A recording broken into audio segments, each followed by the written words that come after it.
Welcome or welcome back to my channel. If you're new here, my name is Carrie and I welcome you here. I'm literally just trying to be cool, but these rocks are hurting my butt.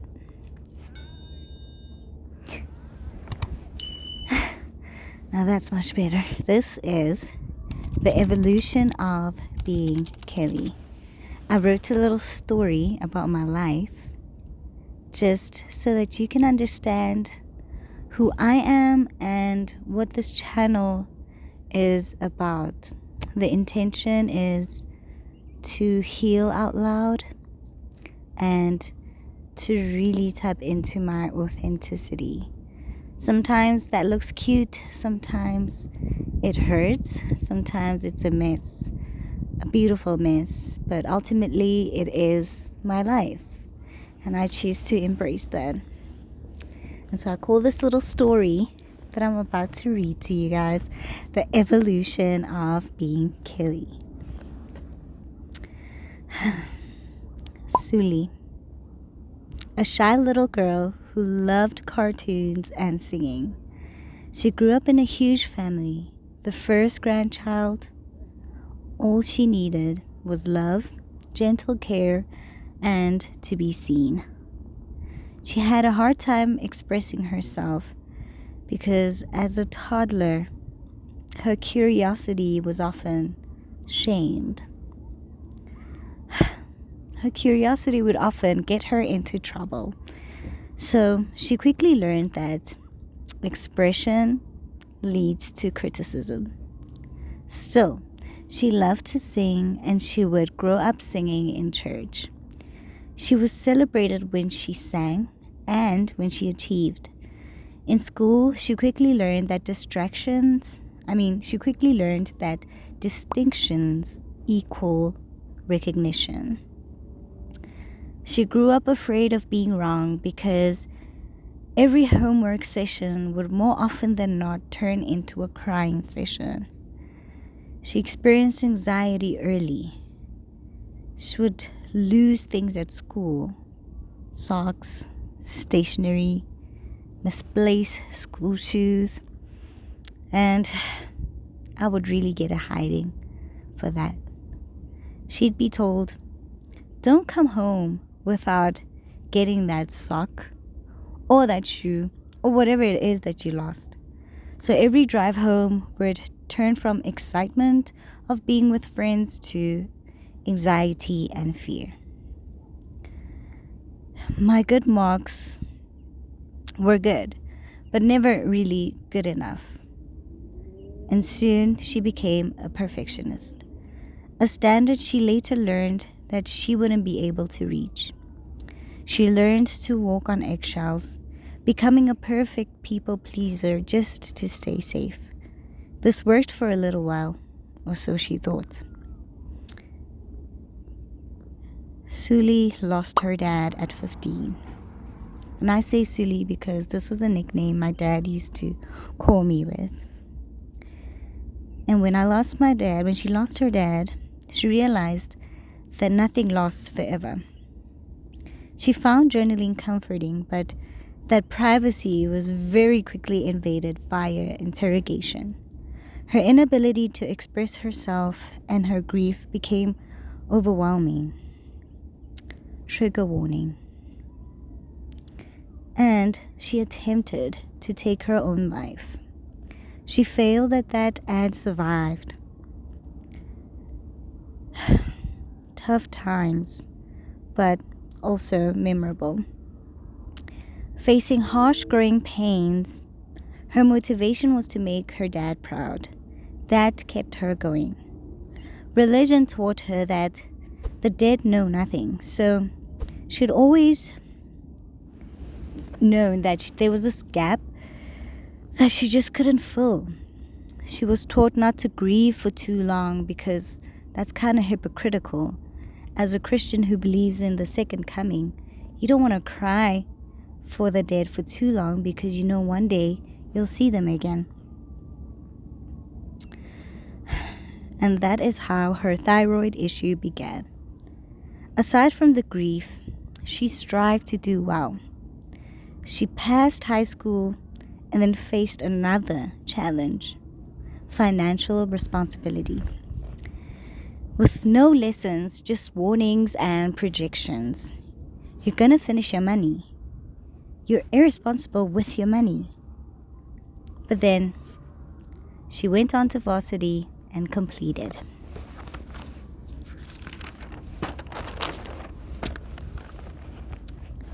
When she completed her degree, which was a bachelor's degree in social science and majored in psychology, this journey was difficult and emotionally draining.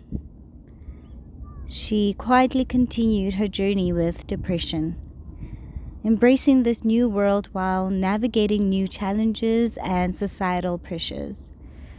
The introduction to adulthood was a bit tedious. A young lady taking responsibility over her decisions and actions while upholding the religious standards that she grew up in. You can imagine how challenging it must have been to choose between church and school activities. Any decision I made was met with harsh judgment and criticism, while also carrying the guilt that came with every choice that I made.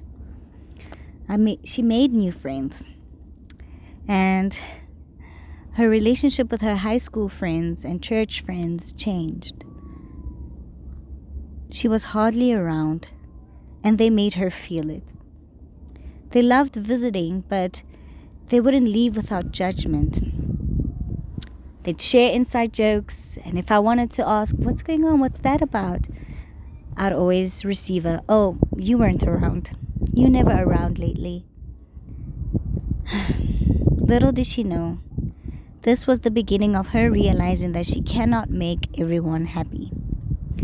She began to learn that sometimes you being okay with something is the validation you need. Art was her sweet escape, something she could rely on, her form of expression, a sweet release. She still befriended the people that didn't necessarily like her, and also held on to relationships that stood the test of time. She graduated yet didn't qualify for honors. Then theater made an offer that she couldn't refuse. She found a new form of expression, and then her music journey began. As a Christian, performing outside of the church came with judgment, criticism, but deep down, she was happy. While happy, she carried the guilt that came with being religious and pursuing music. She didn't do it on her own, even though she knew she was meant to do it alone. The more she ran from this reality, the harder and the more real the reality of this prophecy became. She moved back home and back into the conditions and boxes she stayed in to remain safe and to be seen as good. External validation grew with her, and she stayed living outside of herself. Relationship after relationship, her self-abandonment was mirrored in her relationships. She couldn't truly step into her power because she carried the good girl image and the guilt that it came with. She kept quiet, and her insecurities grew. Any little attention she received, she saw it as love. The breadcrumbing was enough to keep her full, because she knew not to ask for more, because deep down she was terrified of abandonment. Even with this fear, she carried on with her people-pleasing ways because she still believed that they kept her safe. She didn't realize that every experience would slowly dim her light. She strived to be a safe space for everyone but herself. Her self-erasure led to a hard realization. no one is going to save you. While friends and family showed up in times of need, she didn't have what she really needed the most, which is safety from within. She had a spiritual awakening in 2020, and life began to shift. This depressing season led to a journey back to self. She was learning to find her voice again. She started peeling off the layers of dead skin that she carried, the guilt, the shame, the external validation, the breadcrumbing, shrinking herself, refraining from authentic self-expression, mindfulness, self-love. She learned about spirituality, and a new world began. Her third eye began to open. Years of trauma amplified her senses. Her awakening awakened the goddess within. Her vibration was rising. The more she drifted out of relationships that were no longer meant for her. A prophecy waiting to be fulfilled, she found solitude again. Back to basics. Just Kelly, being. Her mindfulness journey taught her about being present. While she begins to remember who she is, she's realizing who she had to be in order to stay safe. She became everything she's always wanted. She's in the process of embodying authenticity, while gracefully surrendering to the depth of who she was. She's no longer repeating cycles. She is creating one of her own. I am rewriting my story. I am a soul having a human experience. My intention moving forward is saying yes to the opportunities that bring me pleasure, laughter, love, generosity in abundance, kindness, peace, ease, great health, and material wealth. I will no longer sacrifice my joy for anything or anyone else. I'm taking life in moment by moment with the intention of not only being present, but falling in love with the experiences that I create. Unlearning and healing. It's not linear. Some past experiences show up as a test to see if I can rise above, and what I've learned so far is to give myself grace. Considering the fact that I've been hard on myself for years, I know that I need to take my time to heal and become. I'm used to the hustle culture, living under pressure in the fast lane, but grace is teaching me to slow down. Through grace, I'm reminded to be gentle on myself. Being soft is choosing to pause, breathe, invite ease, and then act. I'm leaning into the path laid out for me that leads to authenticity. It requires patience, trust in myself, creating a safe space for myself, and a safe space to meet my Ori through vulnerability and accountability. That still small voice, which is my intuition, is clearer now more than ever, and I'm grateful. Every low vibrational experience helped me escape. Every low vibrational experience helped shape me.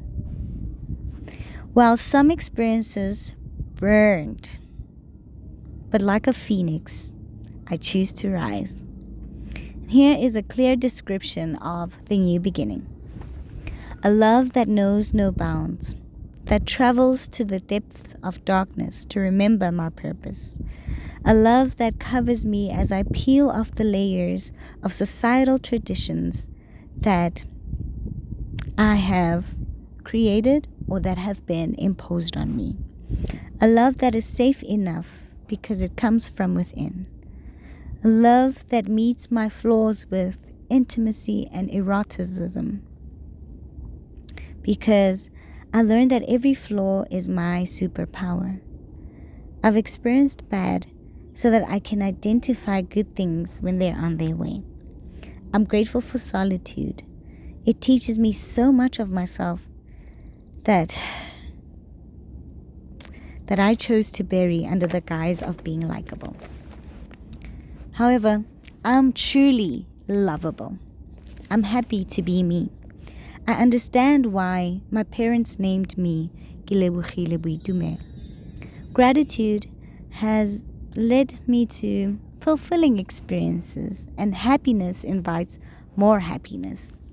My name reminds me that my experience on this realm doesn't have to be unhappy or filled with regret.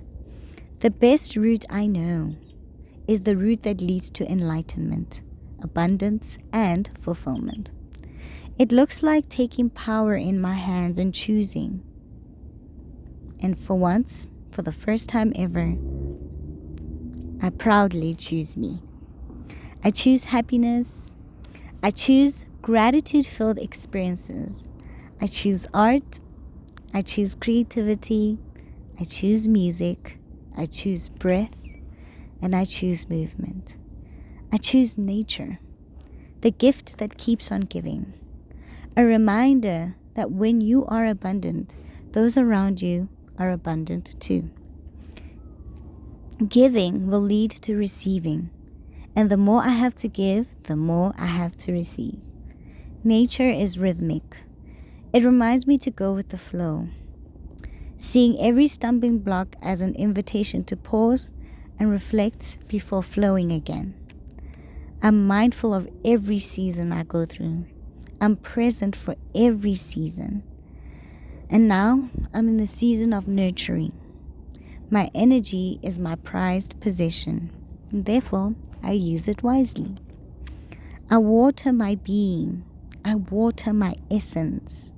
I sunbathe, enjoying the nutrients that it brings to my life force energy. Step by step, day by day, moment by moment, I choose a life that leads to my birthright, which is wealth in abundance. I'm all that I need.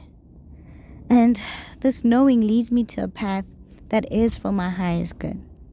This energy that radiates within is mirrored back to me externally through the people that I love, through places and experiences. My name is my foundation.